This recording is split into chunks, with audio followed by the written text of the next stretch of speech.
سلام دوستان عزیز، خدا کنه جور و سلامت باشین. دوستای نازنین، بازم با یک ویدیوی جدید در خدمت شما دوستان هستیم. خدا کنه که از ویدیوی ما خوشتون بیاد و اگه خوشتون آمد سابسکرایب کنین، ما را حمایت کنین تا ویدیوهای بیشتری بانیم، تا مردم عزیز، دوستان عزیز ببینن چیزای آموزنده و آموزشی یاد بگیرن.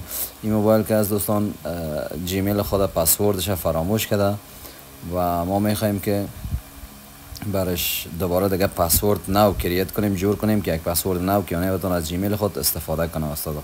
دوستان قم در قدم اول اگر بعضی موبایل ها هست که از طریق گوگل میشه پسورد چنج کنیم، یعنی در گوگل ساین باید باشه و گوگل میخوایم دانلود کنیم.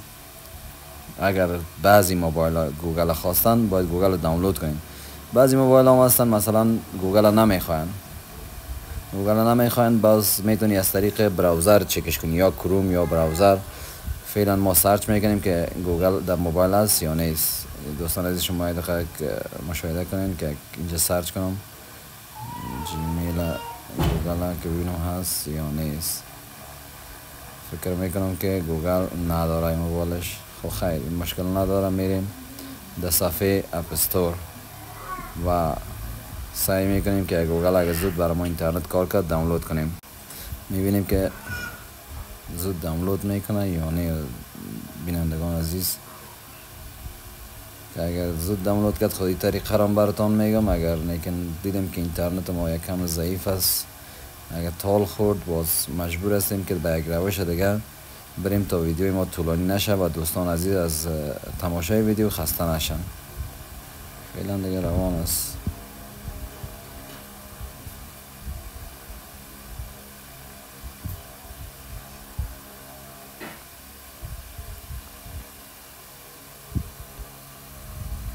دوستان عزیز شما ببینید که اون فیصدیش بسیار ضعیف روان است. خیر، کوشش میکنیم که از طریق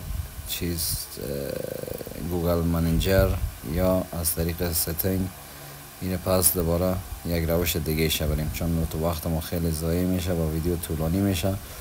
باز برای دوستان عزیز شاید خسته کن معلوم شود. میم در صفحه اینترنت یا کروم باشه یا براوزر فرق نمیکنه، نوشته میکنیم جیمیل اینباکس، یه باز میکنیم، باز داخل ایمیل جیمیل گوگل میزنیم.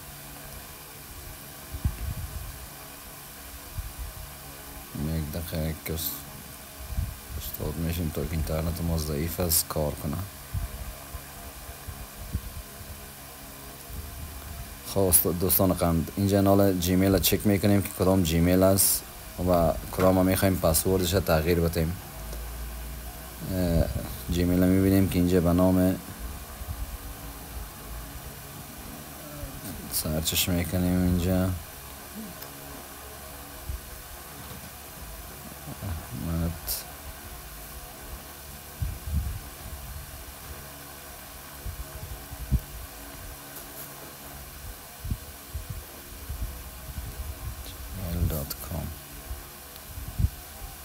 این دوستان میتونید که کپی هم بگیرین، میشه بعضی وقتا اینترنت ضعیف باشه باز دوباره جیمیل هستان میخواه.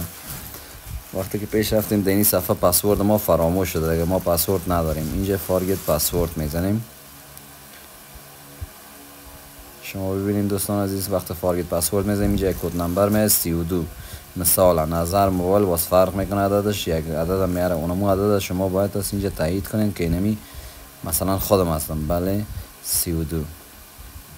این اینجا میاد دایرکت در صفحه اپدیت پسورد بزنین، کانتینیو که بزنین باز هم دایرکت وازش میکنه. اپدیت پسورد میزنیم و یک پسورد نو اینجا برش جور میکنیم.